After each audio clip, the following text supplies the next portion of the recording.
जिसने मन में संकल्प किया हुआ है कि 30 अक्टूबर को वहां पर पहुंच करके कार सेवा करेंगे और मंदिर वहीं बनाएंगे, उसको कौन रोकेगा। आज हमारे राम आ गए।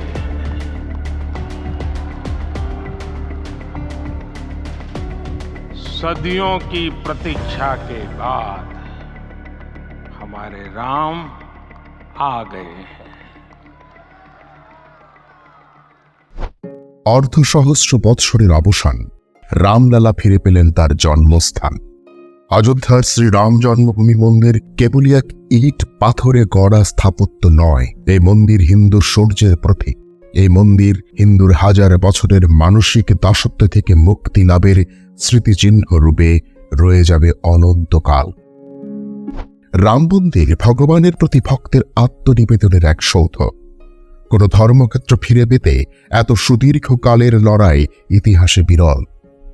500 বছরের শ্রীরাম জন্মভূমি আন্দোলন আজ পূর্ণরূপে সফলতা লাভ করল।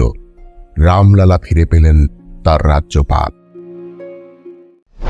পবিত্র সরজু নদী তটে রামলালার প্রাণ প্রতিষ্ঠা ঘিরে একদিকে যেমন অকাল দীপাবলি পালনে মেতেছে ধর্মপ্রাণ হিন্দুরা, অন্যদিকে রাম মন্দির ঘিরে নানান বিতর্ক তৈরিতে যেন ঐক্যবদ্ধ হয়েছে বামপন্থী, ইসলামপন্থী সহ বিভিন্ন রাষ্ট্রবিরোধী চক্র।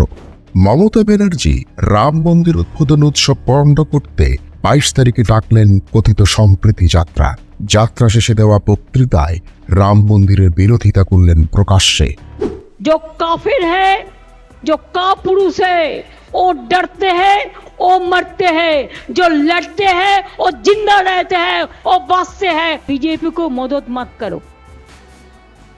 बीजेपी का अगर तुम लोग मदद करोगे कोई, तो अल्लाह का कसम आप लोगों को कोई माफी नहीं करेगा, हम तो माफी नहीं करेंगे।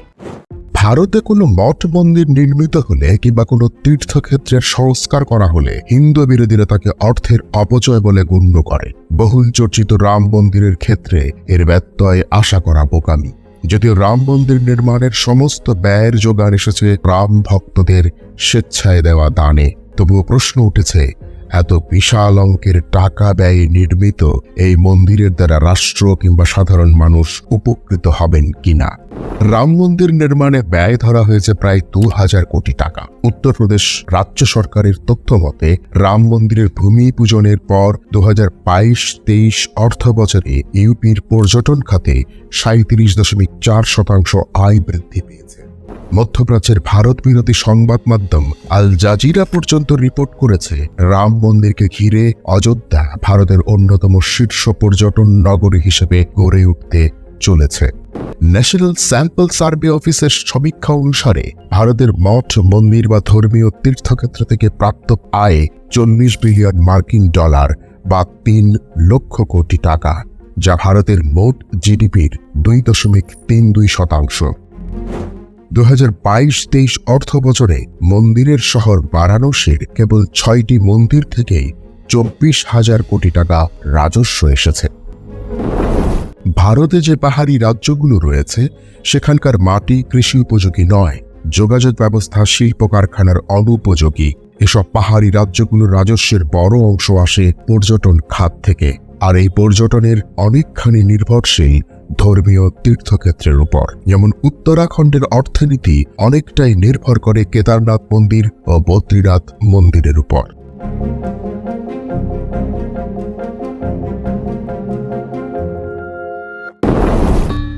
রাম মন্দিরকে কেন্দ্র করে ঢেলে সাজানো হচ্ছে গোটা অযোধ্যা নগরী। দেশের শীর্ষ রিয়েল এস্টেট ব্যবসায়ীরা ভিড় করছে অযোধ্যায়। অযোধ্যায় ইতোমধ্যে রাম মন্দির সংলগ্ন জমির মূল্য 10 গুণ বৃদ্ধি পেয়েছে। তাজ হোটেল অযোধ্যায় 5 স্টার হোটেল নির্মাণের উদ্যোগ গ্রহণ করেছে। রেডিসন হোটেল গ্রুপ তাদের একটি বিলাসবহুল হোটেল উদ্বোধনের প্রহর গুনছে। এছাড়া মুম্বাইয়ের বিভিন্ন নামী রিয়েল এস্টেট কোম্পানি ইতোমধ্যে কয়েক হাজার কোটি টাকা ইনভেস্ট করেছে রাম মন্দির সংলগ্ন জমি ক্রয় করতে। রাম মন্দিরকে কেন্দ্র করে টুরিস্ট হাব নির্মাণের সকল প্রকার ব্লুপ্রিন্ট সম্পন্ন হয়েছে। পর্যটক ও তীর্থযাত্রীদের কথা মাথায় রেখে সত্যই অযোধ্যায় বিমানবন্দর নির্মাণ করা হয়েছে। মহর্ষি বাল্মীকি ইন্টারন্যাশনাল এয়ারপোর্ট রাম মন্দিরের থিমের উপর বেস করে নির্মিত।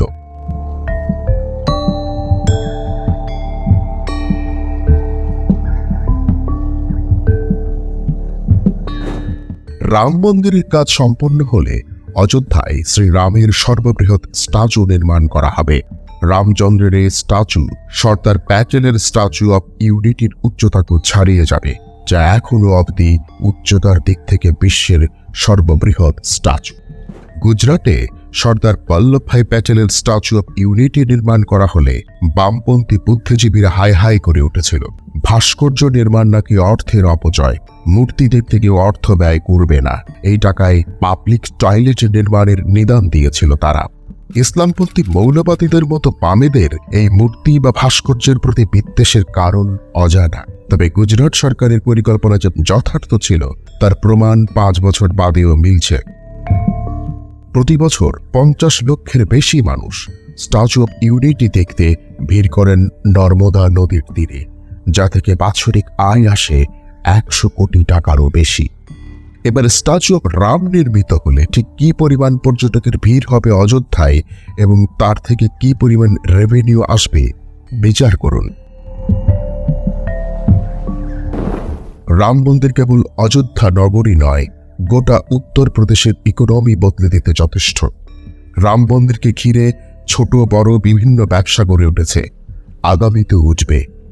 কর্মসংস্থান মিলবে লাখো মানুষের। পশ্চিমবঙ্গে বাস করে আজ যারা রাম মন্দিরের বিরোধিতা করছে, অর্থের অপচয় বলে মোদী সরকারকে ভৎসনা করছে, যারা বলছে রাম মন্দিরের দ্বারা কেবল ভিখারিদের অর্থ উপার্জনের রাস্তা তৈরি হবে, তাদের অপশাসনে পশ্চিমবঙ্গ আজ কোথায় দাঁড়িয়ে আছে? 34 বছরে বাম রাজত্ব রাজ্যের শিল্পকে গলা টিপে খুন করেছে, আর আজ সাদা চটির রাজত্বে রাজ্যের শিক্ষিত বেকারেরা চাকরিটা পেয়ে চপ শিল্পী নিজেদের ভবিষ্যৎ গড়ছে। রাম মন্দির গায়ের জোরে তৈরি হয়নি, ইতিহাসের সাক্ষ্য দিয়ে তথ্য প্রমাণাদির সাপেক্ষে সর্বোচ্চ বিচারালয়ের নির্দেশে গণতান্ত্রিক পথেই নির্মিত হয়েছে স্বপ্নের রাম মন্দির, যা ভারতের সৌর্যকে বিশ্ববাসীর সামনে উপস্থাপনের পাশাপাশি লক্ষ্মী লাভের রাস্তাও দেখাবে।